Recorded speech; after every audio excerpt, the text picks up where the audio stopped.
देखो आम 283 दिन प्रायतः 10 मास हे आम स्थायी निजुक्ति धारणा बसीलु।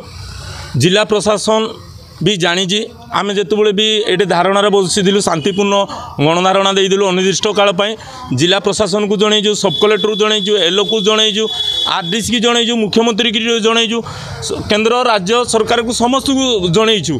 जनईला कौन से आज पर्यंत न्याय पाइबारे आम जानी ना, न्याय तो आम पाई ना। जिला प्रशासन डेली जीवा आसवा करुँच 10 मास है किंतु विगत 2-3 दिन है आरआई महोदय सदर धमक देले जे 2 दिन भितर जदि न भांग आम भांगीदेबू, काली न आइले आम भांगीदेबू।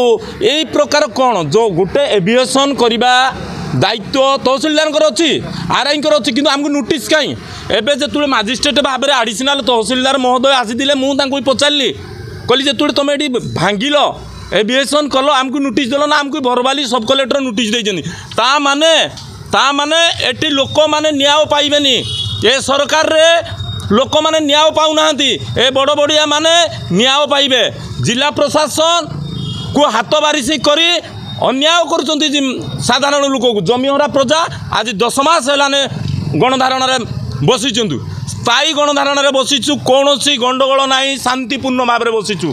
यांकर कौन हो गले या लाज लगिला कि शरम लगिला जे से इमिडिएट आसिक भांगीदेले आरआई सदर एवं आडिशनाल तहसिलदार अनुगुण ए 2 जन जाक आसिक भांगीदेले। गोटे SC ST पिला गाड़ी गुलज करदे 20,000 टंका भी नहीं गले। देखु तले गोटे छुरीटे पड़ी, ये छुरी भी उठेकी भी धमक दौरान मारिदेवाई।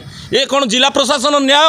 मुझे मागिली तहसिलदार महोदय को जे मत गोटे लेटरटे दियो एविएशन करने ना, मत सब कलेक्टर भरवाली कहले आज्ञा सब कलेक्टर भरवाली को मुई कहीदे सब कलेक्टर मत भरवाली गोटे चाकरीटे दे दियो फोन रे दे पारे कि तहसिलदार को मुझे क्वेश्चन पचारि किंतु कौन उत्तर दे पारे नहीं। ये अयोग्य तहसिलदार एमाने केवल पैसा नालंचार लोक मान शोषण करें।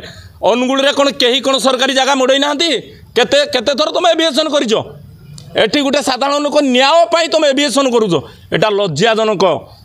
मुख्यमंत्री की मुझे अनुरोध करुच्ची जे या उपरे तुरंत एक्शन नियंतु। मुख्यमंत्री की मुझे अनुरोध करुच्ची जे क्षतिग्रस्त प्रजापाई जो प्रकार जिला प्रशासन अन्याय कर 10 मास है यार सुविचार तुरंत करा जाऊ, नहले राजरास्तार 100 परिवार आम राजरास्तार बसबू।